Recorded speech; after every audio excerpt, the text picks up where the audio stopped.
Saudara-saudara,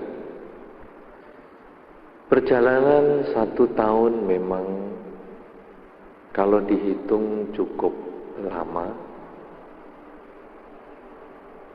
tetapi kalau dijalani sangat cepat. Karena tidak terasa, seakan-akan kita baru saja mengikuti beberapa upacara dalam rangka peringatan wafatnya almarhumah yang ketiga, yang ketujuh, terus 7 kali 7 sekian ya waktu itu di rumah Puncak Darmo. Betul? Puncak Darmo Permai. Puncak Permai. Ya. Rasanya masih sangat baru bagi saya.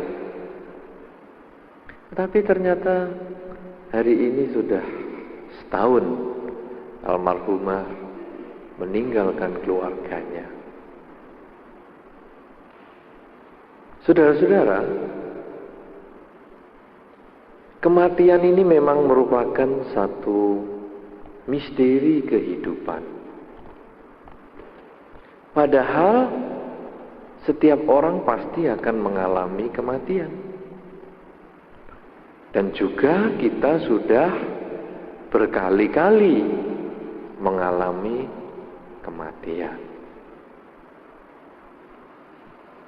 Sehingga pernah saya ditanya oleh orang yang sudah tua, usianya sudah 90 tahun, tetapi belum kepingin meninggal. Lalu dia minta diterangkan tentang kematian ini apa? Karena saya tidak kepingin meninggal sebelum jelas yang disebut kematian. Saya katakan kepada bapak itu, untung kamu masih bisa bertanya tentang kematian untuk siap-siap keberangkatanmu. Banyak orang belum tahu tentang kematian, tapi mendadak harus berangkat. Nah, saudara-saudara, saya kira malam hari ini juga tepat dalam rangka upacara peringatan almarhumah Ibu Teng Song Ing. Kita juga akan membahas tentang apakah yang disebut kematian. Sehingga paling tidak setelah keterangan yang saya berikan, kita semua mempunyai gambaran tentang kematian. Kita tidak takut mati, kita berani mati, tapi jangan cari mati. Nah, apa yang saya terangkan kepada orang yang sudah usianya lanjut itu? Saya ceritakan demikian. Nomor 1, kematian itu sebetulnya terjadi setiap saat. Apa maksudnya kematian terjadi setiap saat? Kita kan rasanya hidup. Tidak, sebetulnya kita ini seperti mobil. Mobil atau sepeda motor bisa berjalan, itu kumpulan mati dan hidup api busi. Ya toh? Anda pernah perhatikan toh busi itu ya? Itu kan hidup mati, hidup mati. Ketika dia mengeluarkan api, terjadi pembakaran dengan uap bahan bakarnya, muncul ledakan, muncul tenaga, dan seterusnya, dan seterusnya, dan seterusnya. Akhirnya kendaraan bisa berjalan. Mungkin bagi bapak-bapak itu sudah hal yang biasa ya toh, melihat busi yang seperti itu. Tapi mungkin bagi ibu-ibu, walaupun ini namanya busi, tapi ibu-ibu mungkin tidak kenal. Busi bukan suaminya Pak Si. Itu bukan jenis kelamin perempuan, busi itu. Itu onderdil. Nah, kita hidup ini juga sama. Yang jadi busi apa? Napas, jantung, paru-paru, itu semua busi kita. Apa buktinya? Napas. Napas masuk. Masuk. Setelah napas masuk tidak langsung keluar, tapi berhenti. Coba Anda rasakan napas Anda masing-masing. Tidak begitu masuk langsung keluar. Masuk, berhenti. Keluar, berhenti lagi. Masuk lagi, berhenti. Keluar, berhenti lagi. Pernah Anda rasakan begitu? Anda sadari napas Anda seperti itu? Coba Anda renungkan sekarang. Ketika napas masuk dan berhenti, apakah itu bukan satu bentuk kematian? Ketika napas keluar dan berhenti, apakah itu bukan bentuk kematian? Sehingga sebetulnya itu seperti busi tadi. Masuk, keluar, masuk, keluar. Hidup, mati, hidup, mati, hidup, mati. Dari kumpulan hidup, mati, hidup, mati, hidup, mati ini, Anda bisa jalan-jalan, Anda bisa kemana-mana. Itu sebetulnya kumpulan hidup, mati, hidup, mati. Demikian pula jantung Anda, paru-paru Anda mengikuti.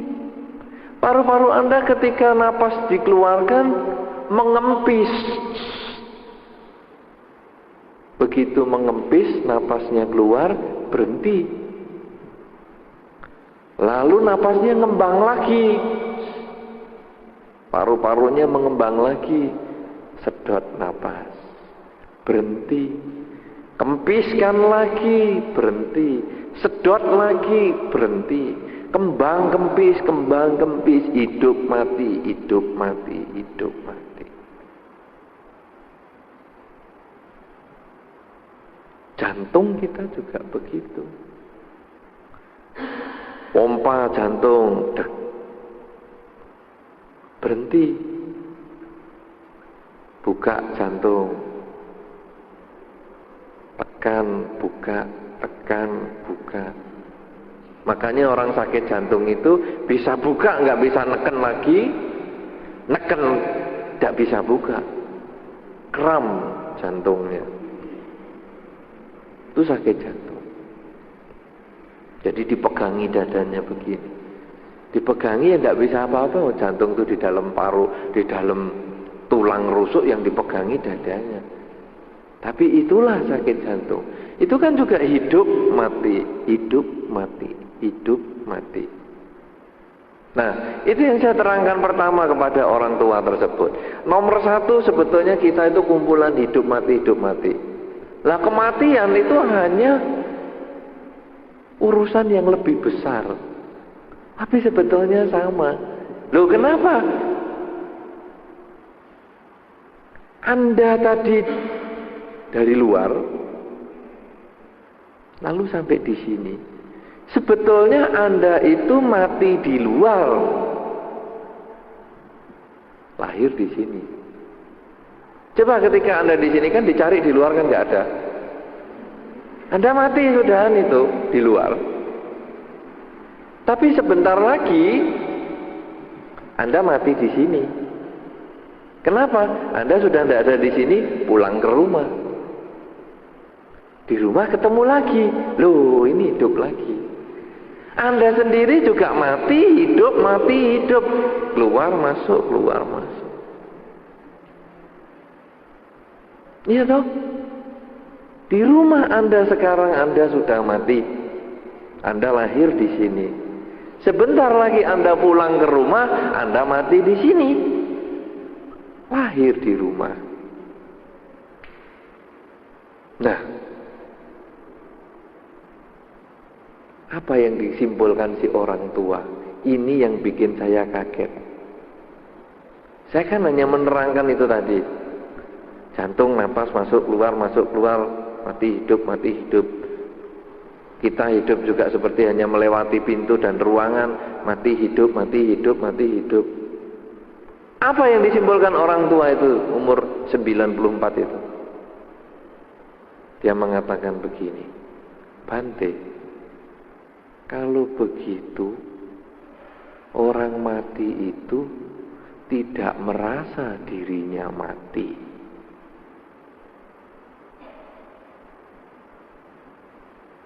Saya katakan kepada dia, kamu luar biasa. Kenapa? Kamu mengerti inti apa yang harus disampaikan. Orang mati itu tidak merasa dirinya mati. Kenapa? Karena seperti Anda sekarang di sini, Anda tidak merasa mati di rumah. Begitu pulang rumah, Anda tidak merasa mati di sini. Sama dengan orang yang meninggal, dia sebetulnya tidak pernah merasa dirinya mati. Ini sesuatu yang luar biasa, saudara. Seumur hidup saya menerangkan kepada orang tentang kematian. Satu orang tua ini menyimpulkan dengan sangat tepat, yang saya sendiri sampai kaget. Wih, sesuatu yang luar biasa. Coba saudara-saudara lihat, dalam banyak kasus film misalnya, Anda sering nonton film-film orang yang mati dan lahir kembali. Hampir semua film merasa dirinya belum mati. Pernah Anda renungkan itu? Film tentang kelahiran kembali, misalnya Sixth Sense. Seminggu dia berkumpul dengan temannya, dia tidak merasa dirinya sudah mati. Orang lain yang tahu orang itu meninggal, tapi yang meninggal tidak pernah tahu dirinya meninggal. Setelah si orang tua ini menyimpulkan demikian, saudara, dia mengatakan, sekarang saya berani mati. Ternyata mati itu gak kroso, katanya. Ini luar biasa. Cuman sampai hari ini dia belum meninggal. Saya belum dengar dia meninggal. Tapi yang jelas dia sekarang sudah siap. Dulunya dia takut. Nanti kalau mati bagaimana? Oleh karena itu semua orang cari agama itu kenapa? Karena semua orang sebetulnya takut mati. Oleh karena itu agama berlomba-lomba cerita mati itu nanti mau kemana. Sehingga, jangan khawatir, ikut agama aku, nanti mati masuk surga. Padahal belum pernah dibuktikan mati yang dengan agama tertentu itu masuk surga. Tidak pernah ada yang bisa membuktikan. Karena kadang-kadang yang meninggal pun gak merasa. Sepertinya dia itu hanya, wah, aku sekarang baru pergi ke rumah yang bagus, enak, happy. Dia tidak merasa dirinya mati. Nah, oleh karena itu saudara-saudara, kita ini juga sama. Kita orang yang hidup ini dikatakan di dalam Dharma, hidup tidak pasti. Sekarang Anda hidup, tapi sampai kapan Anda hidup? Tidak ada kepastian. Yang ada adalah kepastian tentang kematian. Hidup tidak pasti, kematian itu yang pasti. Kapan saja dia pasti datang. Apakah hari ini, 2 minggu lagi, sebulan lagi, setahun, 10 tahun lagi, kematian pasti datang. Tetapi kehidupan ini yang tidak pasti. Nah, saudara-saudara, kita di dalam rangka upacara-upacara peringatan kematian ini, sebetulnya kita hanya diingatkan bahwa kematian itu selalu terjadi pada siapapun yang hidup. Dan untuk menghadapi kematian, jangan pernah takut, karena kita sebetulnya tidak pernah nanti merasa kalau dirinya mati. Jangan pernah takut. Nah, tetapi kita bukan hanya siap mati karena tidak merasa, tetapi kita juga harus berpikir apa yang harus kita siapkan. Apakah yang harus kita lakukan di dalam kehidupan kita? Ketika kita masih hidup, ketika kita masih kuat seperti ini, inilah saatnya kita mengembangkan kebajikan. Kebajikan dengan ucapan, kebajikan dengan badan, dan kebajikan dengan pikiran kita. Untuk siap menghadapi kematian. Kalau kita sekarang setelah melakukan kebajikan dengan ucapan, badan, dan pikiran kita, lalu pada satu saat kita meninggal, kita melihat keluarga kita, kita ajak omong kok diem saja. Kita lewat di depannya kok dia nggak tahu. Itu berarti kita sudah pindah alam. Itu tandanya. Anda jangan ngomel. Hei, kamu tak panggil kok. Anda singgol-singgol anak Anda singgol-singgol keluarga Anda, tidak merasa. Mereka hanya kerasa kok ISIS. Sambil pegang tengkuknya, kok ISIS. Tapi mereka tidak tahu. Lalu Anda memikirkan dia, kenapa keluargaku nggak tahu? Padahal aku sekarang hidupnya menderita. Pikiran Anda itu jadi mimpi untuk keluarga Anda. Sehingga keluarga Anda merenung, loh, kok aku ngimpi ya tadi malam? Ngimpi si A ini kepingin jalan-jalan.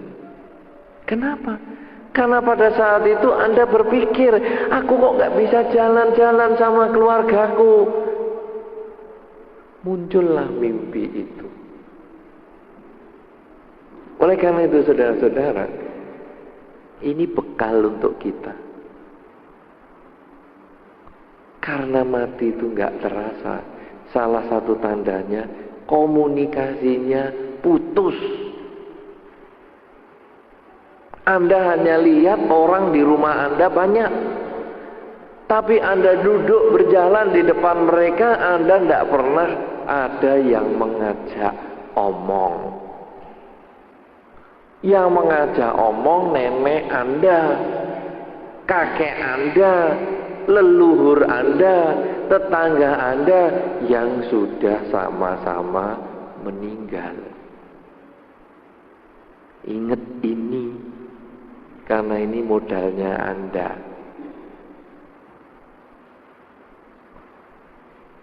Kalau sudah begitu, apa yang harus dilakukan? Jangan protes. Makin Anda jengkel, Anda menambah karma buruk. Kenapa keluargaku nggak ngerti aku? Kenapa kamu saja omong nggak ngerti? Anda menambah karma buruk. Makin Anda menambah karma buruk, makin lama Anda tinggal di situ. Makin lama hidup Anda tinggal di alam yang tidak menyenangkan itu. Kalau demikian modalnya apa? Tenang-tenang saja. Oh, aku sudah meninggal toh ini. Ya udah. Semoga kamu berbahagia. Aku sudah meninggal, semoga kamu happy. Pancarkan pikiran positif. Ingat baik-baik, karena ini mungkin nanti malam Anda ngalami.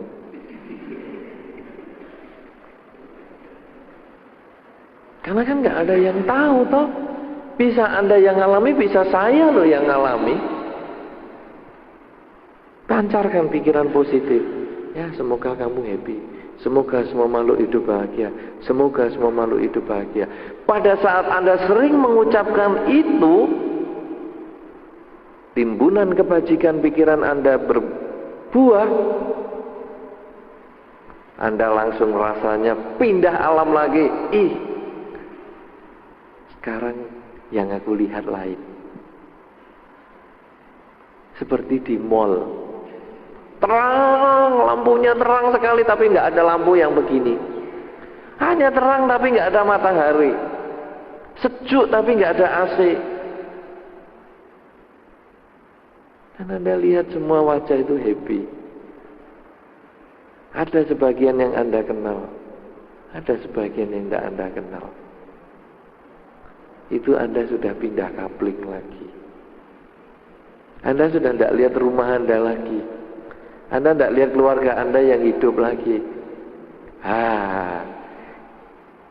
Itu kata orang Anda lahir di surga. Memang cerita ini seperti dongeng, sudah. Malam ini yang saya ceritakan seperti dongeng. Kenapa? Karena mungkin Anda belum pernah mengalami itu. Tapi ini sebagai bekal. Seperti kalau sekarang Anda mau pergi ke luar negeri, Anda belum pernah ke luar negeri, maka sebetulnya tugas seorang guide lokal adalah menerangkan. Nanti kamu kalau di luar negeri begini, siapkan paspormu, dicap. Kalau orang minta buka tasmu, buka.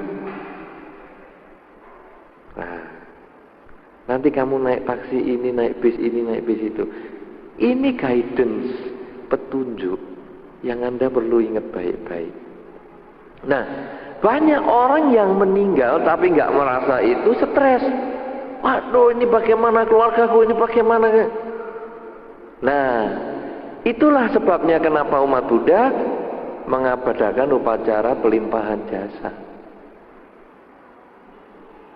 Supaya apa? Supaya dia berbahagia. Keluargaku ingat aku. Walaupun pada saat dia melihat meja sembahyang, dia sadar dirinya meninggal, tapi dia stres. Loh, aku meninggal. Pegang keluarganya seperti pegang angin. Dia stres. Tapi ketika kita mengatakan ya semoga dengan kebaikan yang saya lakukan ini engkau berbahagia, dia timbul pikiran baiknya. Ya sudahlah, aku meninggal. Ya, yang penting keluargaku masih ingat aku. Ya, syukurlah. Dia menambah pikiran baiknya. Sedikit. Kita upacarain lagi, dia nambah pikiran baiknya lagi. Sedikit. Sampai nanti cukup karma baiknya, meninggallah dia dari alamnya, lahir di alam yang lebih baik. Tetapi kalau yang saya ajarkan tadi, itu kita yang berpikir positif sendiri. Loh, ini kok saya ajak ngomong sudah tidak bisa. Berarti saya sudah meninggal. Kalau gitu bagaimana? Semoga kamu bahagia. Semoga semua makhluk bahagia. Terus itu yang disampaikan di dalam pikiran kita. Sehingga pada saat itu kita aktif menambah karma baik lewat pikiran. Sehingga begitu terkumpul karma baiknya yang cukup banyak, langsung seperti masuk ke sebuah pintu. Ruangan terang, tidak pakai matahari. Itu Anda sudah siap-siap lagi. Anda sudah pindah kapling yang lain. Sangat cepat sehingga Anda bisa tidak merasakan. Seperti Anda dari luar masuk ke sini, tidak terasa. Perpindahan kelahiran kembali sebetulnya tidak banyak yang bisa merasa. Buktinya apa?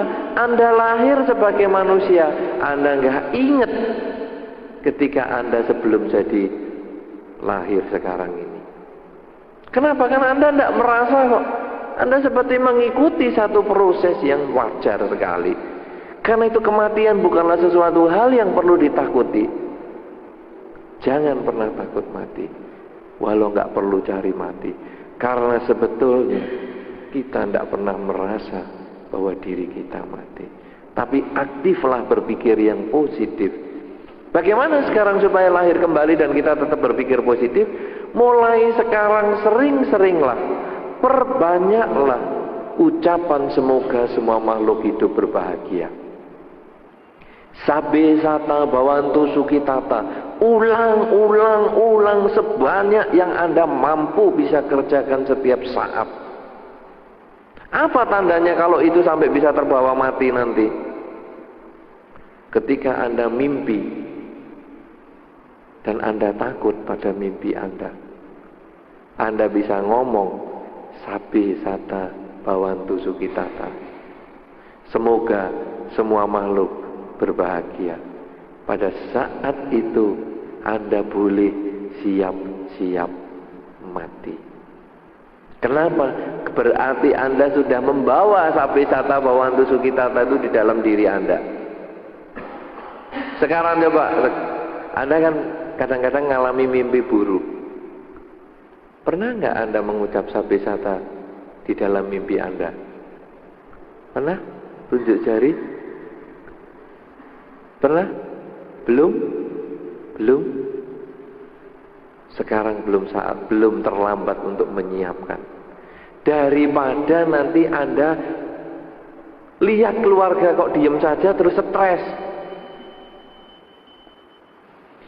Kita harus sekarang menanamkan bawah sadar kita satu kata yang sangat positif, semoga semua makhluk hidup bahagia.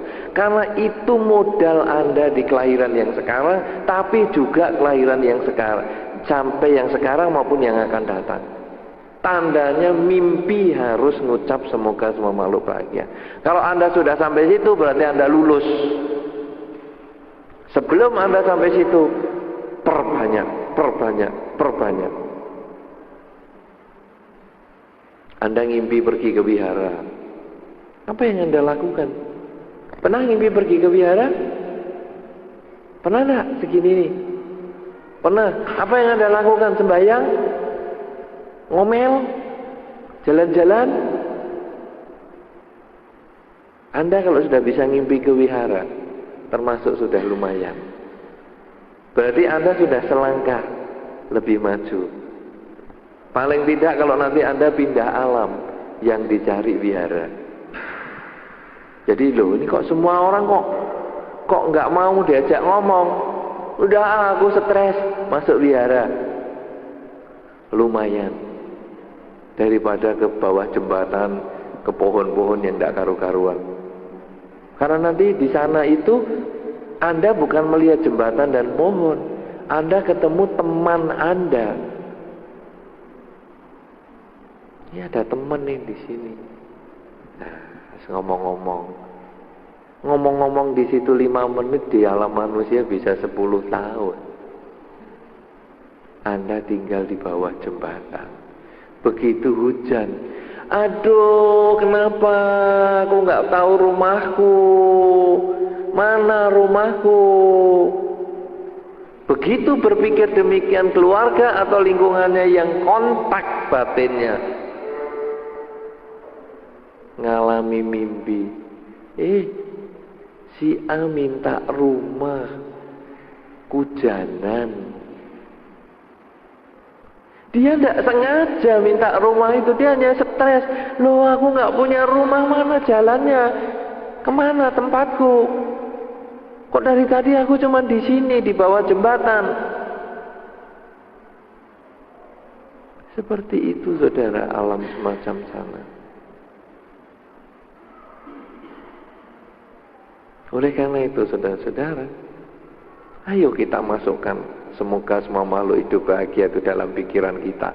Sebanyak-banyaknya, sesering-seringnya, sampai akhirnya mimpi pun semoga semua makhluk berbahagia.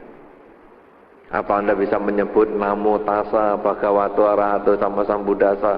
Juga bisa. Pokoknya ada satu mantra agama yang perlu Anda ucapkan. Sebetulnya semua agama juga mengajarkan itu. Semua ada mantranya, tapi mereka kadang tidak mengerti apa gunanya ini. Ngomong ini gunanya untuk apa? Ya kalau mau mati aja. Ya kalau mau mati ingat. Kalau pas kecelakaan, orang kecelakaan kalau mati tahu-tahu dia seperti turun dari mobil. Bukan brus begitu langsung. Loh, kepalaku kok ketinggalan di belakang. Bukan. Dia itu moro-moro bisa di pinggir jalan. Loh, aku tadi ngapain ya?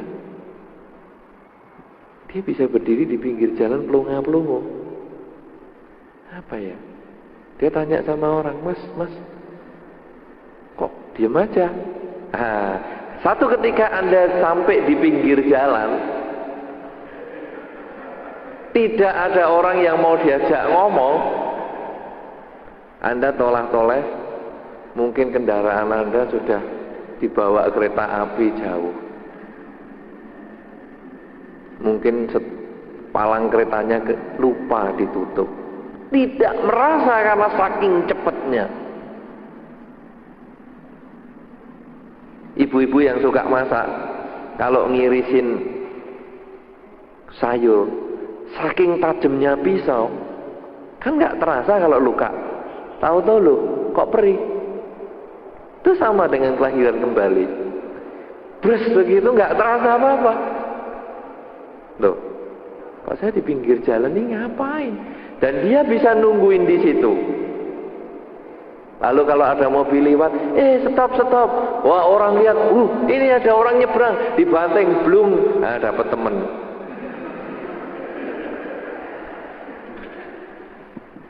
Itu. Kadang-kadang dia bukan mengganggu, dia hanya bingung. Kok aku sendirian di sini? Dia stop mobil, loh kok mobilnya ikut nyemplung, tapi dia dapat teman. Dua orang ngobrol, ayo cari teman lagi, itu. Stop lagi, cemplung lagi. Lah, orang hidup mengatakan tempatnya angker. Banyak orang suka lihat ada orang nyebrang. Kayak si manis jembatan Ancol. Padahal dia sebetulnya hanya jalani sesuai maunya sendiri. Seperti orang kecelakaan, saudara, yang sungguh-sungguh kalau kecelakaan. Mungkin apa Anda pernah ada yang kecelakaan atau enggak? Brus begitu kan kayak gelap semua toh. Dalam waktu sesaat Anda bangun, loh kok di rumah sakit? Pernah Anda mengalami atau ada orang yang mengalami seperti itu kan? Dia kan nggak tahu digendong kemana-kemana. Itu sebetulnya kematian itu yang mirip-mirip gitu. Terus begitu loh, kok saya sudah di sini ya. Nah, Anda mikiri apa sekarang? Pada waktu Anda naik mobil, misalnya baru mikiri rumah, terus begitu loh, kok saya sudah sampai rumah? Diajak omong kok nggak ada. Ingat sabe sata bawantu sugitata, sabe sata bawantu sugitata. Oh, aku ini sudah di alam lain ini. Kalau tidak sadar dirinya sudah di alam lain, nanti seperti yang pernah saya ceritakan dulu. Di Sulawesi Tengah orang meninggal di Manado, kecelakaan, mau dibawa pulang ke Sulawesi Tengah. Kita ini baru ngatur-ngatur kursinya, yang meninggal ikut ngatur kursi di situ. Semua orang lihat dia. Karena kekuatan pikirannya yang luar biasa. Loh, rumahku ini ada pesta apa ini? Dia ikut ngatur. Wah, orang yang ngatur kursi lari semua. Itu jenazah masih jalan dari Manado, belum nyampe tempatnya. Tapi bisa kejadian begitu. Kenapa? Karena waktu dia meninggal, dia berpikir yang di rumahnya. Karena itu, saudara, di dalam Dharma selalu mengatakan, kendalikan pikiran, kuasai pikiran. Karena setiap saat kita bisa meninggal, dan pada saat pikiran kita yang terakhir apa, muncullah kita di alam itu. Maka kalau Anda mengisi hidup Anda dengan sabe sata bawantu sugitata, semoga semua makhluk hidup bahagia. Loh, kok suasananya ungu, jingga-jingga enak. Lihat muka orang bersinar-sinar, badanku juga agak tembus cahaya, kayak pakai body lotion. Wah, itu alam surga Anda. Anda nanti bisa langsung ngomong, saya pengen, misalnya Anda pengen apa? Hamburger. Langsung di depan muka Anda, hamburger. Itu alam cipta. Hamburger muncul, tapi dimakan nggak bisa. Cuman Anda ngerasain, enak ya, kenyang. Ganti donat, ganti. Kok nggak bisa? Oh, harum donatnya, kenyang. Ganti lagi, sate, bisa. Apa saja bisa. Anti kolesterol. Loh. Anda pengen sate kambing dan durian, ya. Wah, enak. Kalau Anda pegang sate kambing dan durian nggak bisa, Anda boleh sedot baik-baik, pasti anti kolesterol.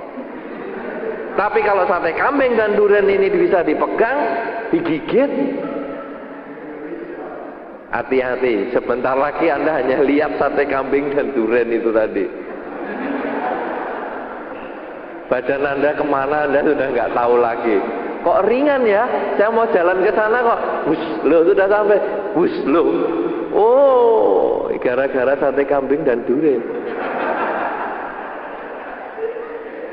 Jadi kalau Anda nggak bisa pegang, aman. Silakan sebanyak-banyaknya boleh. Aku pengen sate kambing 2 porsi, durian 5 gelundung. Tidak akan sakit kalau cuma disedot baunya. Kalau dimakan saya nggak tanggung, ya Pak Widya. Nah, itu saudara, itu menuju ke alam lain. Pada saat Anda bisa sampai di alam yang ungu-ungu, happy-happy, ringan-ringan, nah Anda boleh mikir yang happy-happy. Sukanya apa di situ ada. Aku pengen tenis, bisa kelihatan lapangan tenis. Aku pengen golf, muncul golf. Karena memang itulah alam untuk happy.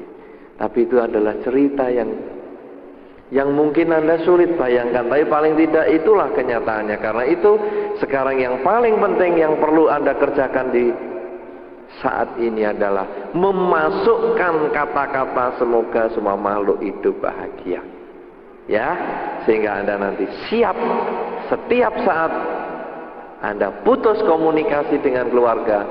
Itulah yang Anda sebut sabe sata bawantu sukitata, karena sesungguhnya Anda untuk hari-hari pertama, awal-awal keberangkatan Anda tidak pernah menyadari bahwa Anda sudah meninggal. Karena itu inilah resepnya, supaya Anda tahu kalau nanti sudah jalan. Nah, nanti kalau sudah jalan, cerita-cerita sama saya. Gimana Bante ini, kok saya bingung jalannya? Ya, nanti saya kasih peta yang lebih baik lagi. Saya kira inilah yang perlu saya sampaikan untuk Anda sebagai introduksi menuju kematian. Karena kita pasti ngalami semua. Orang mau kawin seperti tadi saja pakai teknik perkawinan. Diajari toh, jalannya bagaimana, namaskarannya, nanti kamu akan mengalami apa-apa-apa. Akhirnya juga ngalami. Lah apa yang saya ceritakan ini sebetulnya ya sama seperti teknik perkawinan itu. Anda saya dongengi yang ini yang itu, supaya nanti begitu Anda ngalami Anda sudah nggak heran lagi, karena itu bagian dari apa yang pernah Anda mengerti. Ya, kalau sudah sampai di alam yang happy, ingat-ingat saya ya. Aduh, nih kalau nggak ada Bante yang ngomong semoga semua makhluk bahagia, saya nggak nyampe sini nih. Ayo Bante ikut, nanti dulu, jangan ajak-ajak. Saya masih mau bagi-bagi ilmu, ya. Itu. Ya, saya kira demikian. Semoga dengan pengertian yang baru yang mungkin bisa Anda manfaatkan ini, bisalah membuahkan kebahagiaan. Dan kebahagiaan Anda kalau kita limpahkan jasanya kepada almarhumah Ibu T. Song Ing, itu juga akan membawa kebahagiaan untuk almarhumah. Kenapa? Karena kalau dia bisa menyadari bahwa keluarganya mengadakan upacara untuk dirinya, masih ingat walaupun sudah setahun, dia akan happy. Dan ketika dia happy, dia tersenyum, dia tahu-tahu pindah kapling. Inilah sebetulnya tugas kita sebagai anggota keluarga, untuk selalu mengadakan pelimpahan jasa. Semoga dengan kekuatan kebaikan yang kita lakukan, almarhumah Ibu T. Song Ing akan memperoleh kebaikan dan kebahagiaan di kelahiran yang sekarang. Semoga beliau bisa terlahir di alam yang lebih baik lagi. Demikian pula keluarga yang ditinggalkan dan kita semua. Semoga dengan keterangan pada malam hari ini akan memberikan wawasan yang lebih baik, kesiapan mental yang lebih baik, mengerti dengan benar tugas kita di dalam kehidupan, mengucap semoga semua makhluk berbahagia, sehingga akhirnya kebahagiaan bisa kita rasakan di dalam kehidupan ini maupun di dalam kehidupan yang selanjutnya. Semoga Anda berbahagia di dalam Dharma. Semoga semua makhluk baik yang tampak maupun yang tidak tampak selalu berbahagia. Sabbe sata bhavantu sukitata.